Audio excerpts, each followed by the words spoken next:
Does anyone give out awards for most enjoyable bucket in a video game? That really should be an award if it isn't already.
Stanley, here's an idea that I'm truly fond of. It's never been done before in a video game. This is, in fact, a hole that you can fall down forever. That's right. Infinite falling. You can fall until the end of time, if you like. A stunning leap forward for video games as a medium.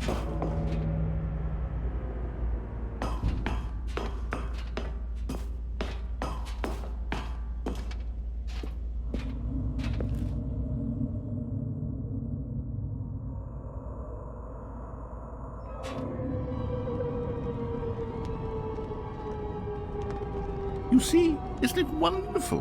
One of my more ingenious concoctions, if I do say so. Now then, since you've gotten to see the infinite hole, you can press the teleport button to pop back up to the top, and we can continue onward. Now, I don't mean to be a bummer, but I do recommend you use the teleport button to go back to the top. Maybe do it on the sooner rather than later spectrum of things.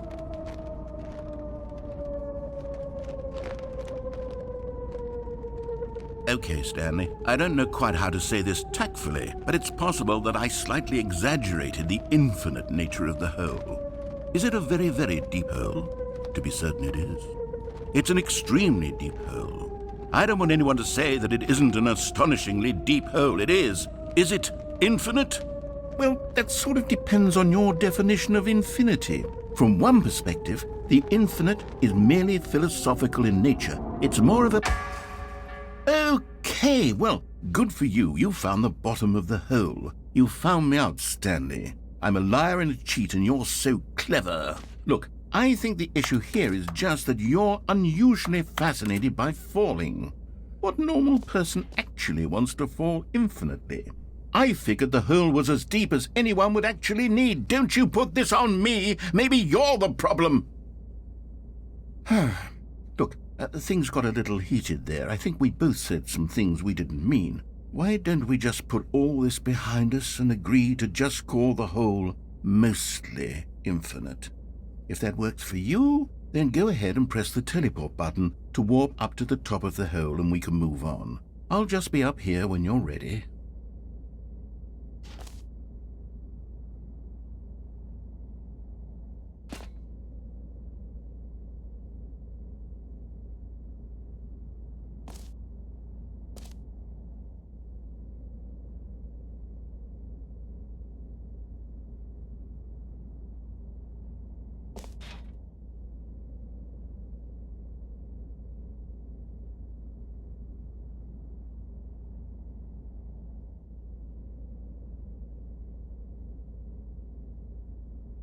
Great. Now, I'm very excited to show you even more of my ideas for this. Oh, for heaven. You see, I was right. The problem is you. The problem is that you like holes too much. Not normal. A normal person would have said, yep, that's an infinite hole right there, goes on forever till the end of time. Don't need to see it all, but not you. Oh, no, no, no, no. You have a weird sort of... Oh. Did the hole seem even shorter to you this time? I couldn't help but feel like you spent a little less time in there than you did before. I mean, admittedly, I didn't make an infinite hole, but I didn't think it was that not infinite. Well, I suppose once again there's nothing to do here. If you decide you've had enough of the hole, you can hit the teleport button and come join me up above. Had enough? I'm positively thrilled. I really do have so much more to show you and to talk about, and I've had enough of the hole for a lifetime. Gosh, how could I have guessed? You're back in the hole. If this starts to become a thing where... Wow, okay, yes. I'm starting to become extremely certain that the hole is not only not infinite, but that it's growing steadily less and less infinite. I suspect that I'm starting to hit the point where it's no longer feasible to call the hole infinitely deep, even by the lax overall standards for accountability in marketing. What's going on here? Stanley, I have no explanation for the uncertain nature of the hole's length. Here, let's try something. Let's pop back up to the top, and we'll see if it gets any shorter. Well, there it is. The shame of my... How is this still appealing to you? I know you're obsessed with holes, but at this depth, I just can't see this scratching the itch. Oh, who am I to judge? You just do whatever it is you're here to do and hit the teleport button when you're ready to move on. Is the, teleport button not working? You sure? Well, I mean, I really don't have an explanation. It was working just a moment. Still nothing? Well, I suppose there is one thing I can do to fix this. I'm out. Goodbye, Stanley. You couldn't bear to be away from the hole, and now you'll get more time with it than you could ever have asked for. It's a win for everyone. You get to be with the hole, I get to do literally anything else. Take care, Stanley. I hope you and the hole have a wonderful rest of eternity together.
My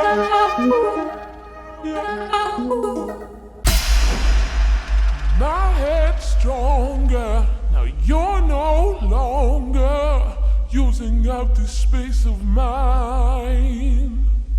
My head's stronger. Now you're no longer using up this space of mine. My head's strong.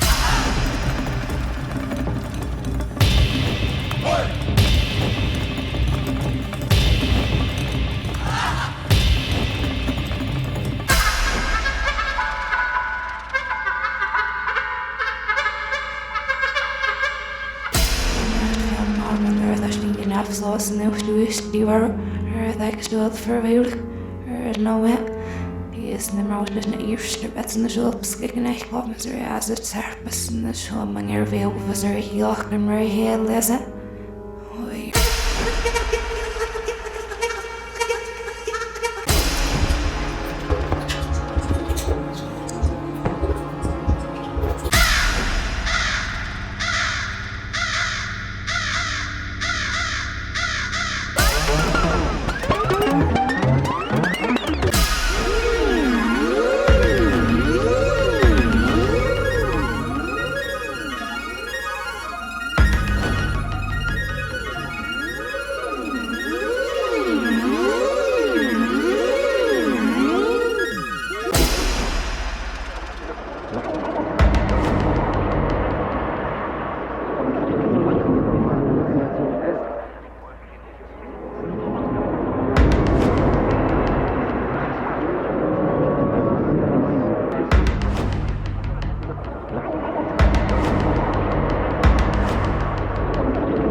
Stanley! Oh, good, you're awake. It seems you had sort of dozed off there, drifting away into dreamland. But we can't have that, Stanley, because this hole is just so darn fascinating that I want you to be wide awake for every second of it. You don't want to miss a single moment.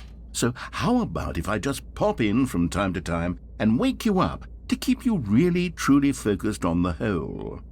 From the looks of things, you and I will have many, many years here in this hole, and I'm looking forward to all of them. Stay alert, Stanley. I'll be back. Toodle-pip.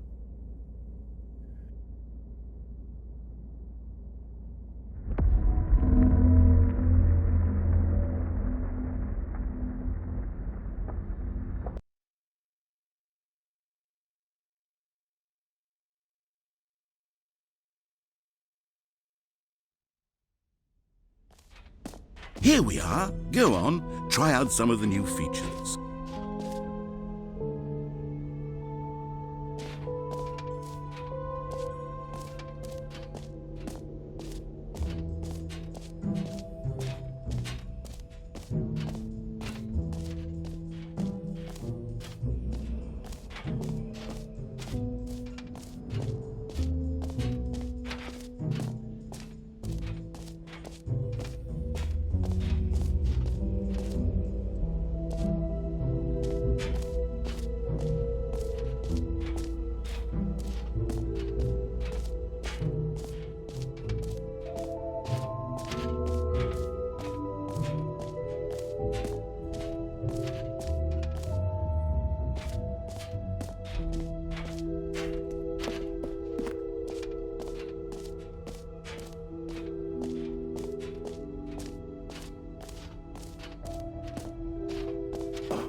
This is the story of a man named Stan. This is the story of a man named Stan.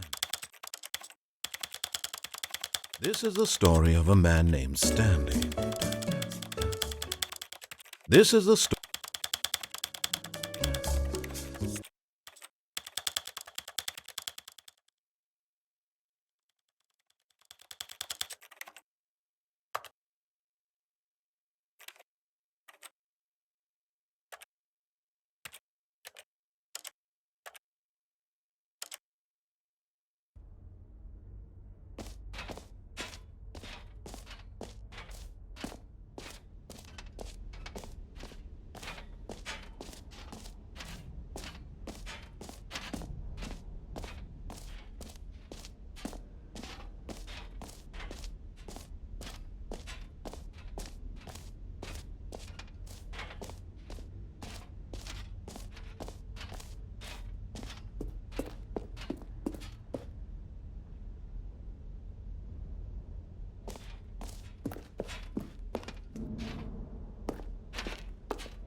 All right, have you seen everything you wanted to? Ready to move on now?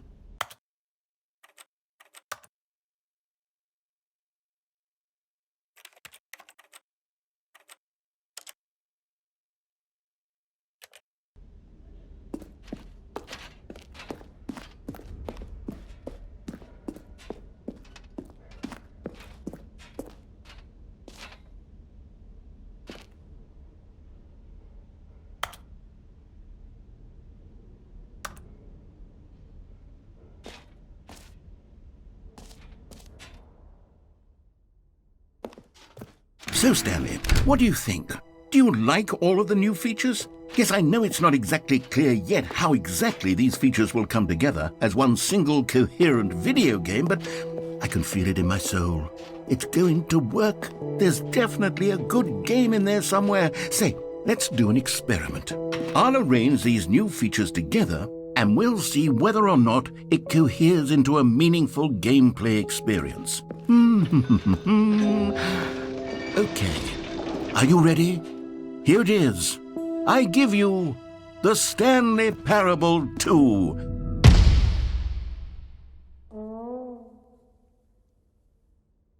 I mean, there's potential here, right? It's sort of... Okay, never mind. Hold on, let me do a different arrangement. Okay, yes, this is much better. I feel good about this. Here we go. Version 2. Who am I kidding, Stanley? This isn't a coherent video game at all. It's a lot of gags. And I do very much enjoy creating gags, but they don't add up to anything. I wanted more than anything to create a sequel that would capture all the magic of the first game. I wanted fans to love it. No matter how good these gags are, they won't stand on their own. They would need the structure and the gameplay of the original. Wait, maybe that's it. I can take the original Stanley Parable and simply, insert a few of my new features into it. Tastefully, of course. With respect. With care for the vision and integrity of the original game. Would it possibly work? I suppose it could. But it would need a really, really tremendous title screen. A title screen that says with bold and uncompromising conviction, "This is the Stanley Parable 2. Let me see if I can whip something up. All right, perfect. Go ahead. Take a look.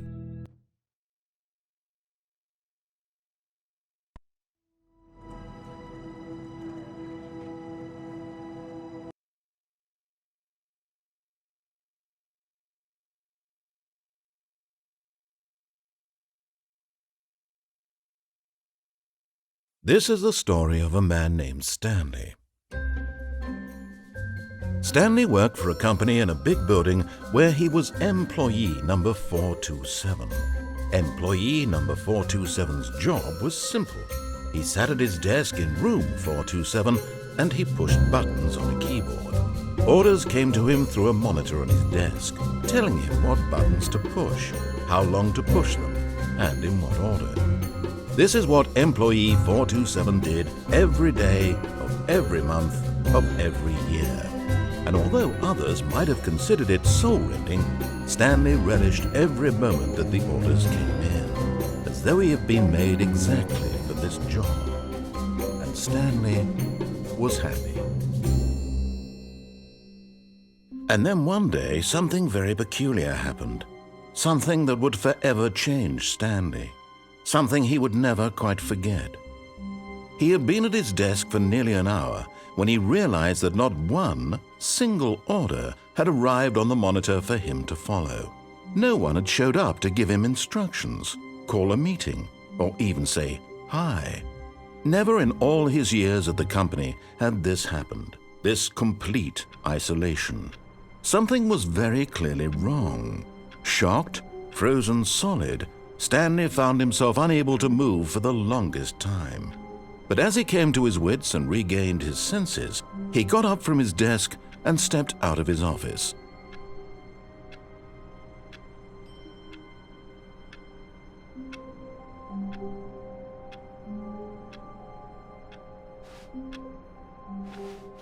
All of his co-workers were gone.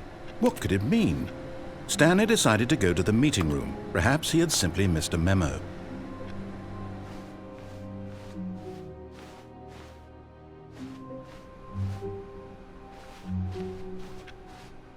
Stanley felt the bucket calling to him, begging him to pick it up. Why was he not doing it?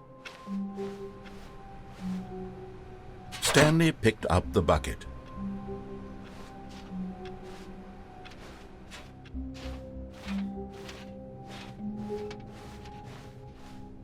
Stanley clutched the bucket tightly to his chest and entered the door on his left.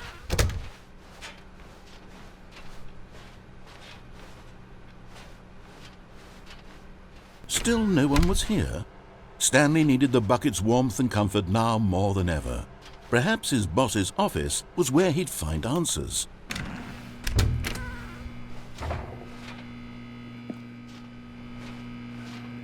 Oh, Stanley, can you feel it? The broom closet. It wants the bucket. You can feel that, can't you? The aura of jealousy. It's as clear as day. This broom closet believes it deserves the bucket. I can really feel it now. It's a bucket. It belongs in a broom closet. That's what the broom closet is trying to say here. It's supposed to go with the other cleaning supplies. Good for you, Stanley. Don't give in. Don't hand over the bucket. I know how hard it must be, given the pressure that the broom closet is putting on your shoulders right now, but you have to be strong. This is your bucket. This is your companion and lifelong friend. You can't hand it over. Oh no. We're getting into name-calling now, it seems. Is this how low the broom closet has sunk, that it has to resort to this stream of petty insults simply in order to get you to hand over the bucket? Stanley, I never liked this broom closet for a variety of reasons, but even this is worse than I had imagined. And wait. Now the broom closet has the gall to imply that you and the bucket are not truly deep and lasting friends? That your relationship is purely superficial and convenient? That your life is so banal and meaningless that you'd feel the same sort of kinship towards any inanimate object which happened to lay in your path in an even partially enticing manner? Well, I never. Go on, Stanley. Lay into it. Really tell the broom closet off for its demeaning comments. Expand on the wide variety of experiences you and the bucket have shared together. Go through each of them point by point. Share your journal entries detailing the rich emotional landscape of your feelings for the bucket as they have changed and evolved over the years. Let him have it.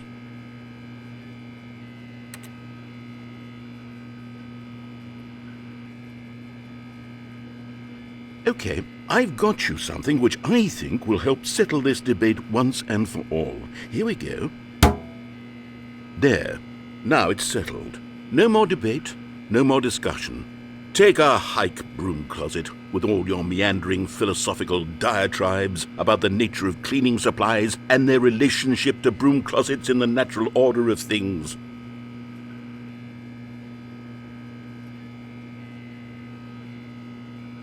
All right, I've got a second sticker back here, and I'm going to slap it on as well because I think it's appropriate. You see?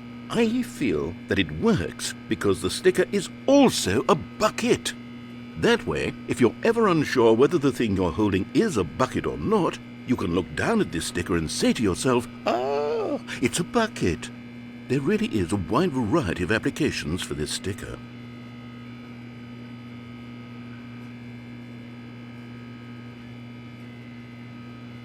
You know what? I could take the name-calling and the dismissal of your kinship with the bucket, but now the broom closet is just giving us a silent treatment, and to be honest, I'm sick of the pettiness on display. You can stay here all you like, but I've had it with this impetulant room of cleaning supplies, easily the most childish such room I've ever been in. I'll see you outside, and we can get on with the story about you and your bucket.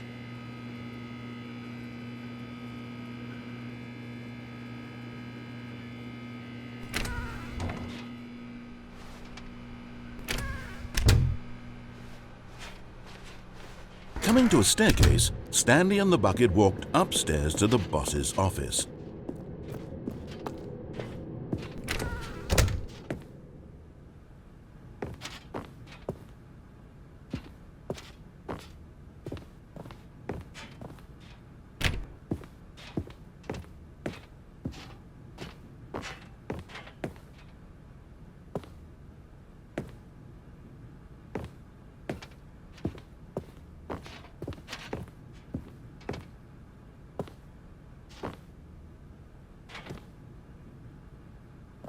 Stepping into his manager's office, Stanley was once again stunned to discover not an indication of any human life. Crushed by the weight of this revelation, Stanley may have broken down into an emotional dumpster fire if not for the soothing presence of the bucket. Even now, in his darkest of hours, did the bucket's warmth and guiding light pierce the dark clouds of confusion and chaos. It would be with him always. The bucket would, and he knew it. The two of them were inseparable. At this point, Stanley was so absorbed in the tender spiritual connection he shared with the bucket that he didn't notice the keypad behind the boss's desk. Nor in his bliss of simply being near the bucket did he have any notion that the PIN number for the keypad was 2, but Stanley guessed the correct code by sheer luck. Was it that the bucket knew all along? Was the bucket guiding him? Yes. This is certainly the most logical explanation.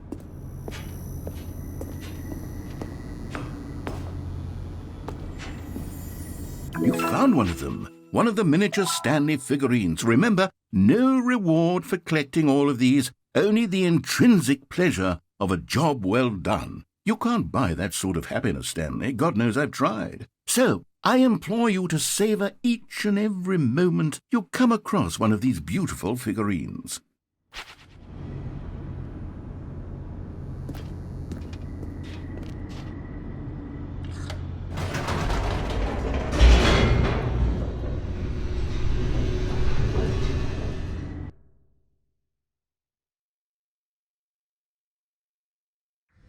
The elevator raced downward, plummeting towards an unknown fate. It would be all Stanley could do to keep himself together, if not for the bucket. Soothing him, comforting him, reassuring that in this darkest moment of uncertainty, he would be all right. The bucket is here for you, Stanley. Everything will be fine.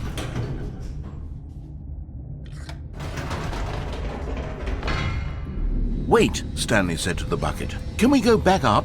When I was pressing those keypad buttons, there was something very intriguing about the number 3. I want to go back so I can try pressing the number 3 again. The bucket said nothing.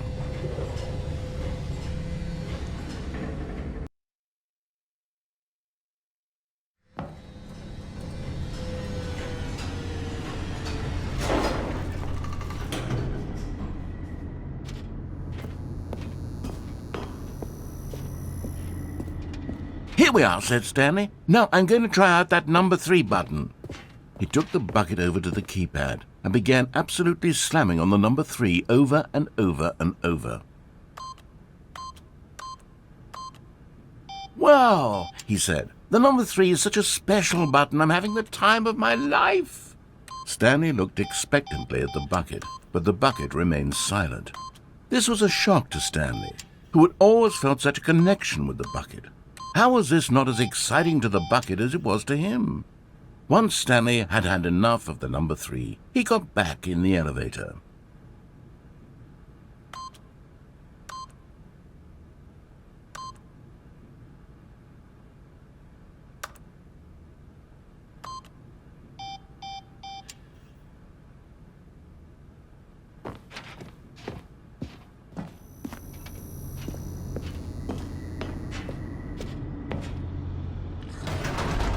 Perhaps the bucket had missed something. Perhaps it had not seen how much joy Stanley got from slamming the number 3 repeatedly.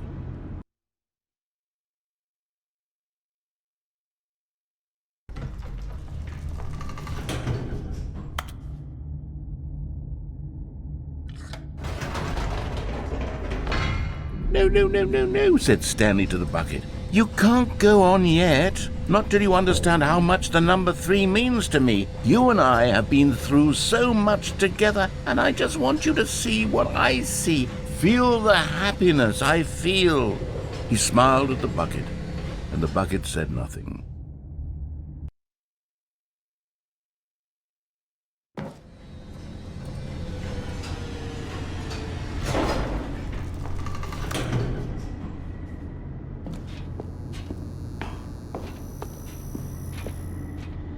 "Here we go," said Stanley.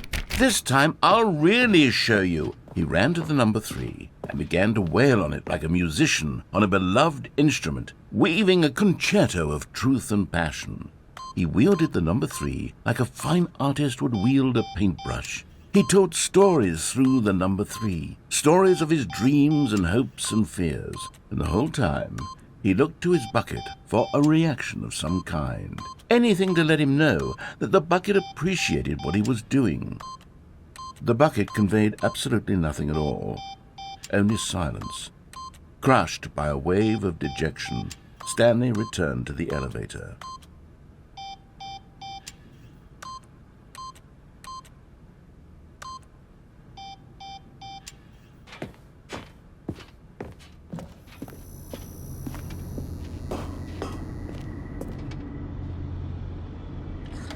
Stanley and the bucket were so close. They'd always been there for one another. Why suddenly could the bucket not connect with this passion of Stanley's?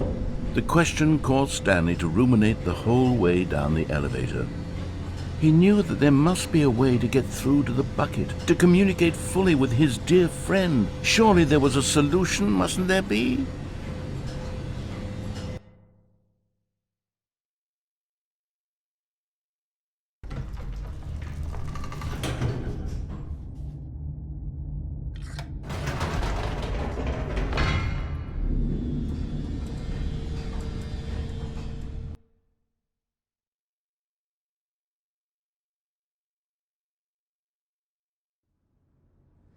"Ah," said Stanley, "I know what to do. I know how to fully express this feeling in my heart." He decided right then and there that he would hold a press conference where he would speak to the public on all matters relating to pressing the number 3 over and over. He would elaborate fully on what the number 3 meant to him and why he felt so alive when pressing it. Then the bucket would be able to see his joy through the eyes of others. It would get to see the world react to this discovery of Stanley's. And it would be through the public eye that the bucket would finally understand Stanley's work. For months he advertised and marketed his press conference, building excitement around it, developing and rehearsing it, until it couldn't be refined a single measure further. When the big day arrived, Stanley was as prepared as he'd ever been for anything in his life.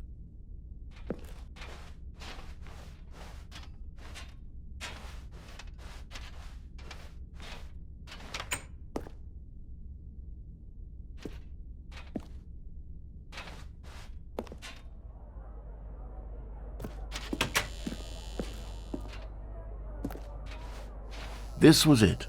One last chance to win the bucket over. One opportunity to share a true connection with a loved one.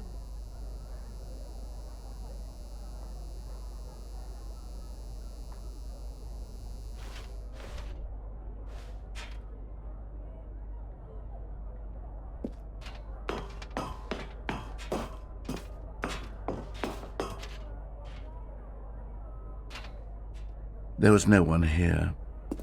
Nobody had come to the press conference to hear Stanley speak, to listen to him talk about what it really means to press the number 3 on a keypad over and over. He was unloved, uninteresting, he was a failure, and in that moment Stanley knew that the bucket would never again take him seriously. There would be no connection, no deeper understanding. The bucket merely sat there in his arms, indifferent. And so it began that slowly, over many years, the two of them grew more and more distant. They spoke less and less, neither wishing to state the obvious, that any sense of real respect between them had eroded since that day at the press conference. There would be no more games, no more long conversations about passion and pursuit, only a silence that consumed the space between friends. And Stanley, having for once in his life discovered the warmth and comfort of true companionship, was cast back into the unremarkable normalcy of loneliness.